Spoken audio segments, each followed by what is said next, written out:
Hello guys, welcome back to my YouTube channel SKM study a way of success में हूं आपका educator Shivam Mishra. आपका स्वागत करते हैं आपके अपने यूट्यूब चैनल एसकेएम स्टडी पर। और यहां पे लेके आए हैं क्लास 12 यूपी बोर्ड एग्जाम 2022 के लिए 24 मार्च। जी हां, आपका पूरा टारगेट आपका 24 मार्च किया जा रहा है। और इसका जो पीडीएफ और टेलीग्राम पर मिल जाएगा, पीडीएफ और इसका सॉल्यूशन। जाके अभी आज तुरंत आप टेलीग्राम को ज्वाइन कीजिए, link in the description box, या फिर जो नाम है एसकेएम स्टडी टेलीग्राम। लगभग की 29,000 से ज़्यादा बच्चे फ्री में टेलीग्राम ज्वाइन करके अपना नोट्स डाउनलोड कर पा रहे हैं। आप भी जाके नोट्स को वहाँ पे डाउनलोड कीजिए और एसकेएम स्टडी टेलीग्राम को ज़रूर से ज़रूर ज्वाइन कीजिए। कोई भी आपको परेशानी है, कहीं से भी आपको प्रॉब्लम क्रिएट हो रही है, तो बिल्कुल आप कमेंट करें, आपका सारा सलूशन हम आपको प्रोवाइड करेंगे। ठीक है, चलिए तो यहाँ पे है आपका कक्षा 12वीं हिंदी। और हाँ, मॉडल पेपर के लिए आप SKM study classes website, official website है, जाके वहाँ से आप उसको ज्वाइन कर सकती हैं। चलिए, यहाँ पे आपके सबसे पहले आपको हम बहुविकल्पी प्रश्न देंगे। बहुविकल्पी प्रश्न में आपको जो आपके यूपी बोर्ड में आएंगे, केवल उन्हीं प्रश्नों को हम डिस्कशन करेंगे। इसका पीडीएफ नोट्स के लिए टेलीग्राम चैनल एसकेएम स्टडी को ज़रूर से ज़रूर ज्वाइन कीजिए। Link in the description box के नीचे इसका लिंक दिया गया है। ठीक है, चलिए यहाँ पे प्रश्न है, भक्तकालीन कवि हैं। भक्तकालीन कवि कौन है? आखिरकार जो भक्तकालीन कवि हैं वो कौन है? भारतेंदु हरिश्चंद्र हैं, या फिर कुंभन दास हैं, या हरिऔध हैं, या फिर महादेवी वर्मा हैं। तो भक्तकालीन कवि कौन है? तो जो भक्तकालीन कवि हैं वो कुंभन दास जी हैं। कुंभन दास जो हैं यह भक्तकालीन कवि हैं। भक्तकालीन कवि कौन है? कुंभन दास जी हैं। कुंभन दास जी कौन है? भक्तकालीन कवि हैं। भक्तकालीन कवि का आपको सीधा नाम बता देना है, कौन है?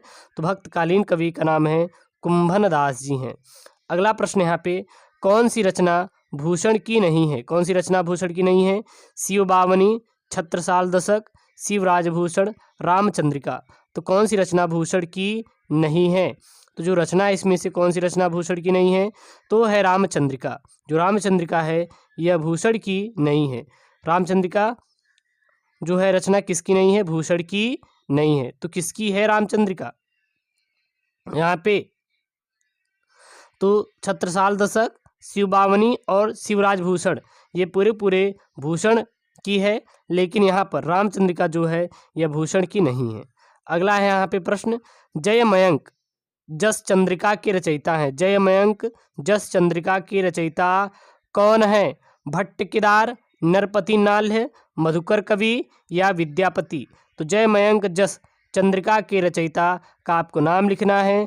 तो जयमयंक जस चंद्रिका के रचयिता का जो नाम है वह है मधुकर कवि। मधुकर कवि कौन है? जयमयंक जस चंद्रिका के रचयिता। जयमयंक जस चंद्रिका के रचयिता कौन है? वो है मधुकर कवि जी, जयमयंक जस चंद्रिका के रचयिता हैं। अगला प्रश्न है यहाँ पे, चांद का मुंह टेढ़ा है के रचनाकार हैं। चांद का मुंह टेढ़ा है के रचनाकार कौन है? भवानी प्रसाद मिश्र, मुक्तिबोध, केदारनाथ अग्रवाल, शमशेर बहादुर सिंह। तो चांद का मुंह टेढ़ा है कि जो रचनाकार हैं वो है मुक्तिबोध। तो चांद का मुंह टेढ़ा है कि रचनाकार कौन है? तो चांद का मुंह जो टेढ़ा है कि रचनाकार हैं मुक्तिबोध हैं। तो जितने भी आपके लिए इम्पॉर्टेंट प्रश्न हैं यूपी बोर्ड परीक्षा संबंधित, केवल वही आपके एसकेएम स्टडी यूट्यूब पर मिलेगा। और हाँ, आप जाके टेलीग्राम को जरूर से ज़रूर ज्वाइन कीजिए। चलिए, अगला प्रश्न यहाँ पे, तुलसीदास की रचना नहीं है। तुलसीदास की रचना कौन सी नहीं है? तुलसीदास की रचना रामलला, नहु, पार्वती मंगल, कवितावली, या रामचंद्रिका। तो तुलसीदास की रचना नहीं है। तुलसीदास की रचना कौन सी नहीं है? रामचंद्रिका। जो रामचंद्रिका है यह तुलसीदास की रचना नहीं है, यह आप याद रखिएगा। और जितने भी इम्पोर्टेंट प्रश्न हैं केवल उन्हीं तक आप को हम डिलीवर करेंगे। और हर एक प्रश्न बहुत ही इम्पॉर्टेंट है आपके बोर्ड परीक्षा संबंधित, इसलिए इन सभी प्रश्नों को आपको अच्छे से तैयार कर लेना है। एक भी प्रश्न आपको छोड़ना नहीं है। कोई भी दिक्कत आ रही, कहीं से भी नहीं समझ आ रहा है, तो आप बिल्कुल कमेंट कीजिए, मैं आपके साथ हूँ, पूरा आपको मैं समझाऊंगा। अगला है यहाँ पे, रीतिमुक्त काव्यधारा के कवि हैं। रीतिमुक्त काव्यधारा के कवि कौन है? घनानंद, भूषण, केशवदास या पद्माकर। तो रीति मुक्त काव्यधारा के कवि कौन है? तो रीति मुक्त काव्यधारा के जो कवि है वो है घनानंद। घनानंद कौन है? रीति मुक्त काव्यधारा के कवि हैं। कौन है? घनानंद जो साहब हैं ये रीति मुक्त काव्यधारा के कवि हैं। अगला यहाँ पे प्रश्न है, क्या है? बसुआ गोविंदपुर में जन्म हुआ था। बसुआ गोविंदपुर में जन्म हुआ था किसका? रत्नाकर का, सूरदास का, रामधारी सिंह दिनकर का या फिर बिहारी का। तो बसुआ गोविंदपुर में जो जन्म हुआ था वो हुआ था बिहारी का। बिहारी का जन्म कहाँ पे हुआ था? तो बिहारी का जो जन्म हुआ था वो हुआ था बसुआ गोविंदपुर में, बिहारी जी का जन्म हुआ था। अगला है यहाँ पे, कौन सा ग्रंथ आदिकाल का है? निम्नलिखित में से कौन सा ग्रंथ आदिकाल का है? सूरसागर, पद्मावत, बीसल देवरासु या फिर आंसू। तो कौन सा ग्रंथ यहाँ पे आदिकाल का है? वो है बीसल देवरासु। बीसल देवरासु कौन है? यह आपका एक ऐसा ग्रंथ है जो आदिकाल का है। तो आदिकाल का ग्रंथ कौन सा है? बीसल देवरासु। बीसल देवरासु किसका है? तो जो बीसल देवरासु है यह आदिकाल का है। ठीक है ना? चलिए, अब यहाँ से मैंने पद्यांश से संबंधित प्रश्नों को जोड़ा है और ऐसे पद्यांश संबंधित प्रश्नों को जोड़ा है जो कि आपके 24 मार्च के पद्यांश आएंगे। केवल हमें संभावित पद्यांशों को ही डिस्कशन करना है। ऐसे आपको कोई भी प्रश्न नहीं बता देंगे कि जो कि आपके परीक्षा में पूछे ही नहीं जाएंगे। क्या मतलब उन प्रश्नों को पढ़ने से जो कि आपके यूपी बोर्ड परीक्षा 24 मार्च को पूछे ही नहीं जाएंगे। तो उन प्रश्नों को बिल्कुल भी हमें नहीं पढ़ना है, ना आप तक उसको पढ़ाना है। पद्यांश यहाँ पे, विस्तृत नभ का कोई कोना, विस्तृत नभ का कोई कोना मेरा न कभी अपना होना। विस्तृत नभ का कोई कोना मेरा न कभी अपना होना। परिचय इतना इतिहास यही, परिचय इतना इतिहास यही, उमड़ी काल थी मिट आज चली। परिचय इतना इतिहास यही, उमड़ी कल थी मिट आज चली। और ये हमारा पद्यांश है और इस पद्यांश से संबंधित यहाँ पे 3 प्रश्न पूछे गए हैं। 3 प्रश्न कौन कौन से हैं? पद्यांश की कवित्री एवं पाठ का नाम लिखिए, रेखांकित अंश की व्याख्या कीजिए और प्रस्तुत पद्यांश में अलंकार योजना पर प्रकाश डालिए। तो यहाँ पे जो पद्यांश है याद कर लीजिए, क्या है? विस्तृत नभ का कोई कोना मेरा न कभी अपना होना, परिचय इतना इतिहास यही, उमड़ी कल थी मिट आज चली। तो यहाँ पे कवित्री और पाठ का नाम लिखना है। तो क्या लिखेंगे?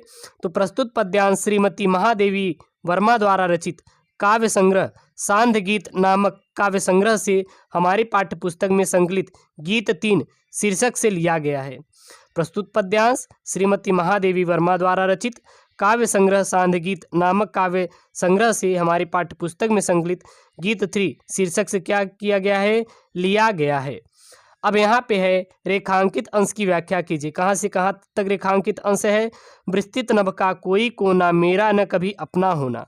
अर्थात यहाँ पे ये बताया जा रहा है कि बदली के माध्यम से अब आपने जीवन की व्याख्या प्रस्तुत करती हुई महादेवी वर्मा कहती हैं कि, यानी कि जो महादेवी वर्मा है वो बादलों के माध्यम से, जो बादल हैं उसके माध्यम से कहती हैं कि, मतलब बोलती हुई यानी व्याख्या करती हुई या फिर व्याख्या प्रस्तुत हुई करती हुई कहती हैं कि बदली आकाश में रहती है, जो बादल होते हैं आकाश में रहती हैं, किंतु विस्तीर्ण आकाश का कोई भी कोना उसका अपना नहीं होता। किंतु जो आसमान का कोई भी कोना है उसका कभी अपना नहीं होता, वह अपना घूमती रहती है किसी भी ओर, जिधर उसका मन करता है वह उधर ही चली जाती है।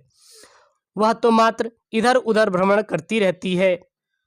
उसका परिचय और इतिहास तो केवल इतना ही है कि वह अपनी उमड़ी थी, अब अभी अभी उमड़ी थी और देखते ही देखते मिट भी गई। और फिर अगला यहाँ पे प्रश्न है, प्रस्तुत पद्यांश में अलंकार योजना पर प्रकाश डालिए। लेकिन उसके पहले थोड़ा सा अर्थ और मैंने लिखा है, उसको भी लिख लेंगे। इस प्रकार महादेवी वर्मा अपने जीवन के विषय में कि इस विस्तृत संसार का कोई भी भाग मेरा अपना नहीं होता बताए हैं। फिर उन्होंने पूछा था कि इस पद्यांश में कौन सा अलंकार है? तो इस पद्यांश में अनुप्रास और मानवीकरण अलंकार है। अगला यहाँ पे मैंने व्याकरण से प्रश्न लिया है। प्रश्न क्या है? निम्नलिखित वाक्यांशों में से किन्हीं दो के लिए एक एक शब्द लिखिए। यानी कि वहाँ पे वाक्यांश दिए जाएंगे और उनके लिए आपको एक एक शब्द लिखना रहेगा। पहला क्या है? किए गए उपकार को मानने वाला कृतज्ञ होता है। किए गए उपकार को मानने वाला कौन होता है? तो किए गए उपकार को मानने वाला कृतघ्न कहलाता है। अगला है जिसको ईश्वर में विश्वास न हो, नास्तिक कहलाता है। जिसको ईश्वर में विश्वास ना हो, नास्तिक कहलाता है। वह पुरुष जिसकी पत्नी मर गई हो, विधुर कहलाता है। वह पुरुष जिसकी पत्नी मर गई हो उसे क्या कहते हैं? विधुर कहते हैं। जिसका पति मर गया हो, विधवा कहते हैं। जिसने अपनी इंद्रियों को जीत लिया हो, जितेंद्रिय कहते हैं। और जो दूसरों का उपकार करता है, परोपकारी कहलाता है। अगला यहाँ पे 100 वर्षों का समय शताब्दी कहलाता है। तो यहाँ पे क्लास 12 यूपी बोर्ड एग्जाम के लिए बताए गए बहुत ही महत्वपूर्ण हिंदी के प्रश्न हैं। इन प्रश्नों को आपको तैयार कर लेना है, इससे बाहर आपके यूपी बोर्ड परीक्षा में पूछा ही नहीं जाएगा। और वीडियो ऐसा ही आपको चाहते हैं तो चैनल को प्लीज़ सब्सक्राइब करिए, वीडियो को लाइक करिए। ओके दोस्तों, थैंक यू, जय हिंद।